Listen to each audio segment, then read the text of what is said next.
नमस्कार दोस्तों, मैं हूं आपका दोस्त मनीष और स्वागत है आप सभी का मेरे YouTube चैनल पर। आज का शीर्षक है मैनेजमेंट गुरु श्री कृष्ण।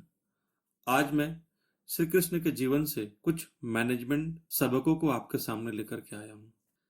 33 करोड़ देवी देवताओं की सूची में यदि कोई ऐसा है जो भारतीय जनमानस में सर्वाधिक लोकप्रिय है तो वह है श्री कृष्ण।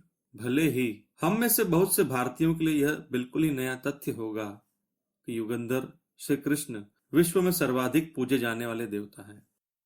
मथुरा के कारागृह में माता देवकी के गर्भ से जन्मे, परंतु गोकुल में मैया यशोदा के लाड़ प्यार में पले भगवान श्री कृष्ण का जीवन बेहद उतार चढ़ाव भरा था, लेकिन उतना ही प्रेरणादायी। उनके जीवन ने हजारों हजार कवियों और लेखकों को लेखन की प्रेरणा दी। रसखान, सूरदास, मीरा से लेकर आधुनिक काल में शिवाजी सावंत तक लंबी सूची है श्री कृष्ण प्रेमी साहित्यकारों की। बालपन में गोकुल की गलियों में माखन चोर, चंचल परंतु संवेदनशील सखा और गोपियों के चहेते सांवरिया ने मथुरा में कंस के आतंक से प्रताड़ित जनता को मुक्त कराकर अपने अवतार होने का एहसास कराया था। तारकासुर, बकासुर, शंखासुर जैसे राक्षसों का वध, द्वारका नगरी का निर्माण, महाभारत के युद्ध में पांडवों के पक्ष में रहते हुए भी उन्होंने न्यायपूर्ण भूमिका निभाई थी। परिजनों को युद्ध के मैदान में देखकर किम कर्तव्य विमूढ़ हुए अर्जुन को धर्म कर्म की शिक्षा वासुदेव श्री कृष्ण ने रणभूमि में ही दी थी। ये उपदेश कालांतर में भगवत गीता के रूप में संकलित हुए। निष्काम कर्म की ऐसी व्याख्या विश्व के किसी अन्य धर्म ग्रंथ में दुर्लभ है। भगवत गीता ने केवल भारत बल्कि संपूर्ण विश्व में अतुलनीय ग्रंथ है। वैश्वीकरण, उदारीकरण और निजीकरण के युग में इंटरनेट के जाल से सारा विश्व एक छोटा गांव बन चुका है। इंटरनेट के बढ़ते उपयोग और सूचनाओं के असीमित प्रवाह ने वर्तमान युग को नॉलेज एज बना दिया है। ऐसे में न केवल भारतीय वरन विदेशी प्रबंधन गुरु प्राचीन भारतीय धर्म ग्रंथों में प्रबंध एवं प्रशासन के सिद्धांतों की खोज कर नए सिरे से व्याख्या कर रहे हैं। इसमें सर्वाधिक महत्व का धर्म ग्रंथ है भगवान श्री कृष्ण प्रणीत भगवत गीता। यह ग्रंथ आज कई प्रबंध संस्थानों में पाठ्य पुस्तक अथवा प्रशिक्षण के रूप में प्रयोग किया जाने लगा है। मिसाल के तौर पर भारतीय प्रबंध संस्थान कोलकाता में भगवत गीता पर प्रबंधकी पाठ्यक्रम प्रारंभ किया गया है जो लघु अवधि का है। भगवान श्री कृष्ण एक ऐसा व्यक्तित्व है जिनके जीवन से हम मैनेजमेंट के बहुत से सबक सीख सकते हैं। उनके आजमाए हुए फंडे हजारों साल पहले जितने उपयोगी थे वे आज भी उतने ही प्रासंगिक है।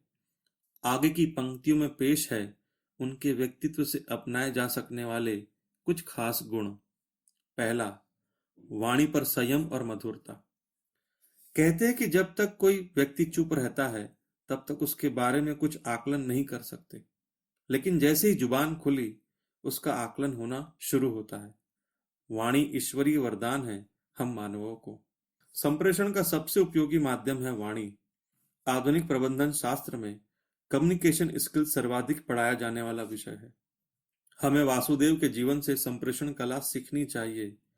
चाहे कैसी भी विपरीत परिस्थिति हो अथवा कितना भी दुर्जन व्यक्ति सामने हो, हमें हमारी वाणी पर संयम एवं मधुरता बनाए रखनी चाहिए।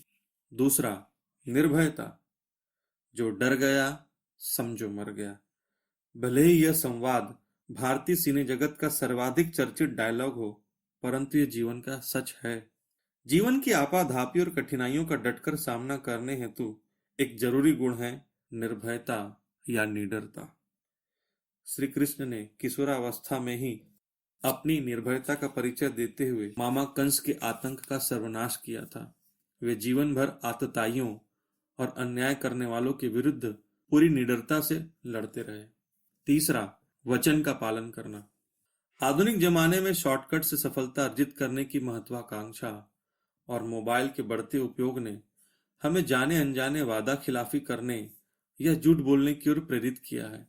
किसी व्यक्ति को हमसे कोई काम निकलवाना है या किसी दोस्त ने फोन किया तो अधिकांश मामलों में हम फोन नहीं उठाते या झूठ बोलकर काम को टाल देते हैं। ऐसे में संबंध चाहे औपचारिक हो अथवा अनौपचारिक, दरार पड़ना स्वाभाविक है। ऐसे में वासुदेव का व्यक्तित्व हमें सदा वचन पालन करने की प्रेरणा देता है। चौथा, दुर्गुणों से बचना। कठिनाई कितनी भी बड़ी हो या मुश्किलें राहें रोके खड़ी हो, एक आम इंसान कई बार हार कर अनजाने ही दुर्गुणों की ओर बढ़ता चला जाता है। आज के युवाओं के लिए यह तथ्य काफी सही बैठता है। वे जरा जरा सी मुसीबतों के सामने घुटने टेक देते हैं। सिगरेट, तंबाकू, गुटखा, शराब, मांसाहार, नशीले पदार्थों का सेवन, कुसंगति, आपराधिक कृत्य करना, युवाओं के लिए ये सब सामान्य व्यवहार की बातें हैं। युवाओं को प्रेरणा लेनी चाहिए वासुदेव के जीवन से। उन्होंने तमाम कष्टों के बीच में सद्गुणों को सहेज कर दुर्गुणों के खिलाफ कभी हार नहीं मानी। जीवन की आखिरी सांस तक उन्होंने अपने चरित्र के सद्गुण बनाए रखे थे। पांचवा, संग्रह की प्रवृत्ति से बचे। प्रतियोगिता से उपजे व्यक्तिवाद ने हमें नितांत स्वार्थी बना दिया है। अंधी दौड़ ने हमें भौतिक पदार्थों के प्रति आसक्त कर दिया है। दिन रात केवल हाय पैसा कर रहे हैं। सम्राट सिकंदर ने मरने से पहले ही अपने मंत्रियों को अपनी इच्छा जाहिर की थी कि मृत्यु के बाद मेरे कफन से मेरी लाश के दोनों हाथ बाहर रखना, जिससे दुनिया वालों को यह संदेश मिले कि विश्व विजयी सम्राट इस दुनिया से खाली हाथ रुखसत कर गया था। वासुदेव का जीवन हमें बताता है कि वे ताउम्र दूसरों की तकलीफों को दूर करने में डटे रहे। स्वयं के लिए अपनी आवश्यकताओं से अधिक उन्होंने कभी संचय ही नहीं किया। छठवां, अपने अधिकारों के लिए लड़े। एक प्रसिद्ध उक्ति है कि जो व्यक्ति केवल अपने अधिकारों के प्रति सजग रहेगा वह तानाशाह हो जाएगा। वहीं दूसरी ओर यदि कोई व्यक्ति केवल अपने कर्तव्यों के प्रति सजग होगा तो वह गुलाम हो जाएगा। वासुदेव ने पांडवों को समझाया कि वे अपने हक के लिए कौरवों से लड़ें। साथ ही यह भी समझाया कि न केवल हक वरन न्याय के लिए युद्ध करें। संसार में व्याप्त असमानता और अन्याय के वातावरण में जीते हुए यह जरूरी है कि हम अपने अधिकारों के प्रति सजग रहें और उन्हें प्राप्त करने हेतु लगातार संघर्ष करते रहें। सातवां, स्वविवेक से निर्णय लें। किसी भी तरह का निर्णय लेने से पूर्व हमें अपने परिजनों और करीबियों से सलाह मशवरा अवश्य करना चाहिए। इस आदत से सलाह देने वालों को हम महत्व का एहसास करा सकते हैं। साथ ही समस्या के समाधान हेतु हमें नए नए आयामों की जानकारी भी मिलती है। युगंधर ने हमेशा कोई भी निर्णय लेने से पूर्व संबंधित लोगों से सलाह मांगी, लेकिन अंतिम निर्णय वे स्वयं अपने विवेक से लेते थे। जीवन की सफलता में निर्णय शक्ति काफी बड़ा गुण है। अतः सलाह सभी से ले, परंतु निर्णय स्वविवेक से लें। आठवां, प्रकृति की रक्षा करें। ग्लोबल वार्मिंग और पर्यावरण असंतुलन के इस दौर में यह सबक काफी प्रासंगिक है। जब चारों ओर बाढ़, अकाल, भूकंप, सुनामी जैसी प्राकृतिक आपदाएं आ रही हैं, हम विकास के नाम पर पृथ्वी के संसाधनों से छेड़छाड़ कर रहे हैं। ऐसे में वासुदेव के जीवन की ओर देखें। वे सदा जल, जंगल, जमीन सभी की रक्षा के संदेश देते रहे। अपनी भावी पीढ़ी को स्वच्छ वायु और पर्यावरण देने के लिए जरूरी है हम थोड़े संवेदनशील बने।